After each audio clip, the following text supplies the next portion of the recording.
Hi everyone. ഈ വീഡിയോയിൽ നമ്മൾ ഡിസ്കസ് ചെയ്യുന്ന interview question what is DNS. DNSൻ്റെ full form domain name system എന്നാണ്. അപ്പം ഈ ഡൊമെയിൻ നെയിം സിസ്റ്റം എന്ന് പറയുന്ന പ്രോട്ടോക്കോളിനെ പറ്റിയാണ് നമ്മളിന്ന് ഡിസ്കസ് ചെയ്യുന്നത്. DNS സെർവർ എന്നൊക്കെ നമ്മൾ കേട്ടിട്ടുണ്ടാവും. ഓക്കെ, അപ്പോൾ ഈ DNS സെർവറും DHCP സെർവറും ഒരു നെറ്റ്വർക്കിനകത്ത് നമുക്ക് ഒഴിച്ചുകൂടാൻ പറ്റാത്ത രണ്ട് സെർവേഴ്സാണ്. അപ്പം ഈ DNS സെർവറിനെ നമുക്ക് പണ്ടത്തെ ഫോൺ ബുക്കുമായിട്ട് നമുക്ക് കമ്പയർ ചെയ്യാം.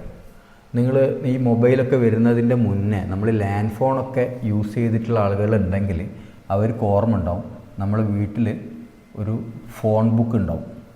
അവരെ ABCD ലെറ്റർ ഇതിലൊക്കെ ഫോർമാറ്റിൽ നമ്മൾ ഓരോരുത്തരുടെ പേരും അവരുടെ ഫോൺ നമ്പറും നമ്മൾ ആ ടേബിളിൽ ആ ബുക്കിനകത്ത് നമ്മൾ എഴുതി വെച്ചിട്ടുണ്ടാവും. കാരണം ടെലിഫോൺ ത്രൂ നമുക്ക് നമ്പർ ഡയൽ ചെയ്തിട്ടേ നമുക്ക് ഒരാളായിട്ട് കമ്മ്യൂണിക്കേറ്റ് ചെയ്യാൻ പറ്റുള്ളൂ. അതായത് ടെലിഫോൺ സിസ്റ്റത്തിന് നമ്പർ വെച്ചിട്ട് മാത്രമേ അവർക്ക് ഏത് ഫോണിലേക്കാണെന്നുള്ളത് കണക്ട് ചെയ്യാൻ പറ്റുള്ളൂ.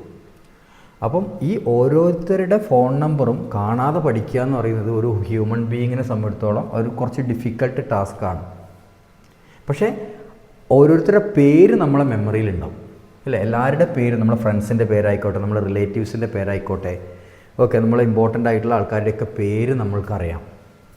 പക്ഷെ അവരുടെ ഫോൺ നമ്പർ എത്രയാണെന്ന് അറിയില്ല. അപ്പോൾ നമുക്കൊരാളുമായിട്ട് ഫോൺ ത്രൂ സംസാരിക്കണം എന്നുണ്ടെങ്കിൽ നമ്മൾ എന്ത് ചെയ്യും? പോയിട്ട് ആ ബുക്ക് ഫസ്റ്റ് എടുത്തിട്ട് അവരുടെ നമ്പറിന് നെയിമിന് കറസ്പോണ്ടിങ് ആയിട്ടുള്ള നമ്പർ എത്രയാണെന്ന് നോക്കും. അത് നമ്മളുടെ ടെലിഫോണിൽ നമ്മൾ ഡയൽ ചെയ്യും അവരുമായിട്ട്. അപ്പോൾ ആ ഡയൽ ചെയ്യുന്ന സമയത്ത് ആ ടെലിഫോൺ സിസ്റ്റം അവരുമായിട്ട് കണക്റ്റ് ആവും, നമ്മളവർ സംസാരിക്കും. ഇതുപോലെ തന്നെ നമ്മൾ ഇന്ന് ബ്രൗസ് ചെയ്യുന്ന സമയത്ത്, ഓക്കെ, അപ്പം നമ്മൾ ഇന്ന് ബ്രൗസ് ചെയ്യുന്ന സമയത്ത് ഇപ്പോൾ മൊബൈലിലാവാം അല്ലെങ്കിൽ കമ്പ്യൂട്ടറിലാവാം, നമ്മളൊരു വെബ്സൈറ്റ് എടുത്തിട്ട് നമ്മളവിടെ ടൈപ്പ് ചെയ്യുക പേരാണ്. ഇപ്പോൾ yahoo.com അല്ലെങ്കിൽ google.com അല്ലെങ്കിൽ chatgpt.com അല്ലെങ്കിൽ wikipedia.com അല്ലെങ്കിൽ facebook.com അല്ലെങ്കിൽ instagram.com. അങ്ങനെ നമുക്ക് ഈ വെബ്സൈറ്റിൻ്റെയൊക്കെ പേരാണ് നമ്മളുടെ മെമ്മറിയിലുള്ളത്. പക്ഷേ നമുക്കറിയാം കമ്പ്യൂട്ടർ സിസ്റ്റം ശരിക്കും കമ്മ്യൂണിക്കേഷൻ നടക്കുന്നത് എന്ത് വെച്ചിട്ടാണ്? IP അഡ്രസ്സ് വെച്ചിട്ടാണ് കമ്മ്യൂണിക്കേറ്റ് ചെയ്യുന്നത്.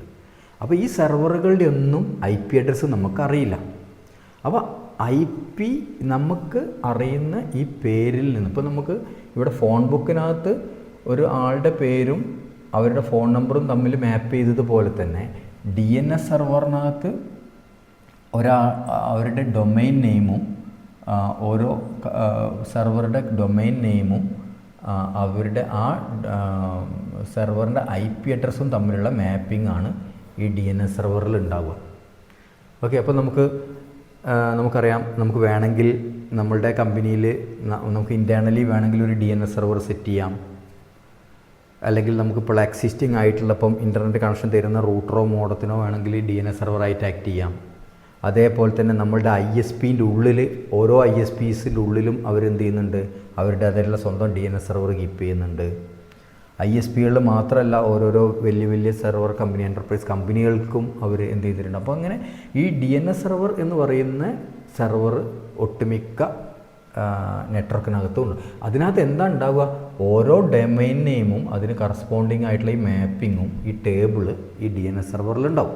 അപ്പോൾ നമ്മൾ ബ്രൗസ് ചെയ്യുമ്പോൾ നമ്മളൊരു ബ്രൗസർ എടുത്തു, ഇപ്പം www.example.com എന്നാണ് നമ്മളിവിടെ അടിക്കുക. അപ്പോൾ ഫസ്റ്റ് നമ്മളെ കണക്ഷൻ പോകുന്നത് DNS സെർവറിലേക്കാണ്. അപ്പോൾ ഓരോ കമ്പ്യൂട്ടറിലും നമ്മൾ എന്ത് ചെയ്തിട്ടുണ്ട്? നമ്മുടെ IP അഡ്രസ് എന്താണ്, സബ്നെറ്റ് മാസ്ക് എന്താണ്, നമ്മളുടെ ഗേറ്റ് വേ എന്താണ്, നമ്മുടെ DNS സെർവറിൻ്റെ IP എത്രയാണെന്നൊക്കെയുള്ള നമ്മൾ ഓൾറെഡി ഇതിനകത്ത് നമ്മൾ കമ്പ്യൂട്ടറിനകത്ത് സെറ്റ് ചെയ്യുന്നുണ്ട്. അപ്പോൾ നമ്മൾ www.example.com എന്ന് അടിക്കുന്ന സമയത്ത് DNS സെർവറിൻ്റെ IP എത്രയാണെന്നുള്ളത് ഈ കമ്പ്യൂട്ടറിന് അറിയാം. അപ്പോൾ നേരെ ഈ DNS സെർവറിലേക്ക് ഒരു കുറി അയക്കും, what is the IP address of example.com എന്നടിക്കുമ്പോൾ ഈ DNS സെർവർ ഇതിൻ്റെ ടേബിൾ സെർച്ച് ചെയ്തിട്ട് നോക്കും. അപ്പോൾ ഈ example.comന് കറസ്പോണ്ടിങ് ആയിട്ടുള്ള IP എത്രയാണെന്ന് മനസ്സിലാക്കിയിട്ട് അയാൾ എന്ത് ചെയ്യും? അത് റിപ്ലൈ ആയിട്ട് ഇങ്ങോട്ടേക്ക് കൊടുക്കും.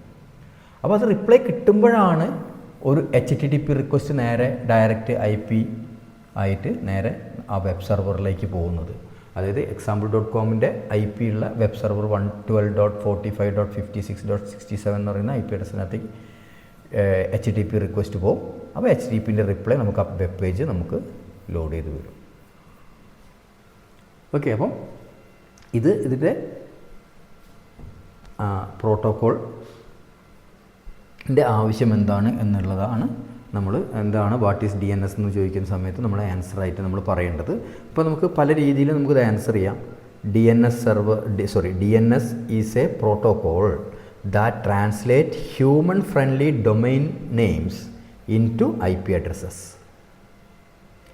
പിന്നെ വേറെ രീതിയിൽ DNS act like internet's phone book, converting domain name like www.example.com into numerical IP address like something IP.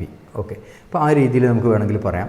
പിന്നെ DNS server convert domain name into IP address.